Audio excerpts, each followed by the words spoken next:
আসসালামু আলাইকুম, কেমন আছেন? আশা করি ভালো আছেন। আপনি যদি ইউএতে থাকেন তাহলে ইউএ পাস আপনার জন্য অপরিহার্য একটা বিষয়, কারণ এতে আপনার সরকারের যত সিস্টেম আছে সব সিস্টেমের অ্যাক্সেস থাকবে।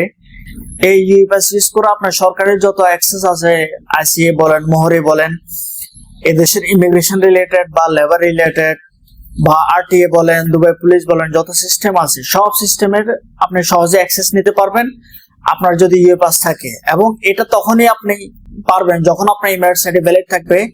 আর ইমেরিট সাইটে ভ্যালিড থাকা অবস্থায় অবশ্যই আপনার উচিত হবে আপনার ইউএ পাসটা ওপেন করে রাখা। যদি এই অবস্থায় যদি আপনি ইউএ পাসটা ওপেন করে না রাখেন, পরবর্তীতে যখন আপনার ইমেরিট সাইটে এক্সপায়ার হবে বা ভিসা ক্যান্সেল হবে, তখন কিন্তু আপনার ইউএ পাস আপনি ওপেন করতে পারবেন না। এছাড়া আপনার ইউএ পাসের মাধ্যমে আপনার কোনো ফাইন বা আপনার বিচার কতটুকু কি কাজ হলো, আপনার সিস্টেমে মোবাইল আপনার আপডেট আছে কিনা, প্লাস ক্যান্সেলেশনের ক্ষেত্রে যদি আপনার কোম্পানি থাকে তাহলে আপনার লেবার ভিসার ক্ষেত্রে বা লাইসেন্সের ক্ষেত্রে সমস্ত বিষয়ে আপনি ইউএ পাসটা ইউজ করতে পারবেন যে কোনো কাজে। বিশেষ করে গভর্নমেন্টের যে যত কাজ আছে সব কাজ আপনি ইউএ পাসটা ব্যবহার করতে পারেন, এবং অনেক ক্ষেত্রে এটা লাজিম, ইউএ পাস ছাড়া হবেই না। সো যারা ইউএ পাস এখনো ওপেন করেন নাই, ইমেলের সাইডে এখনো ভ্যালিড আছে, অবশ্যই ইউএ পাসটা ওপেন করে ফেলেন।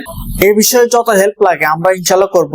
স্ক্রিনে দেওয়া নাম্বারে আমাদের সাথে যোগাযোগ করবেন। সে পর্যন্ত ভালো থাকবেন, সুস্থ থাকবেন। আসসালামু আলাইকুম। লাইক, শেয়ার এন্ড ফলো করে আমাদের সাথে থাকবেন। ধন্যবাদ।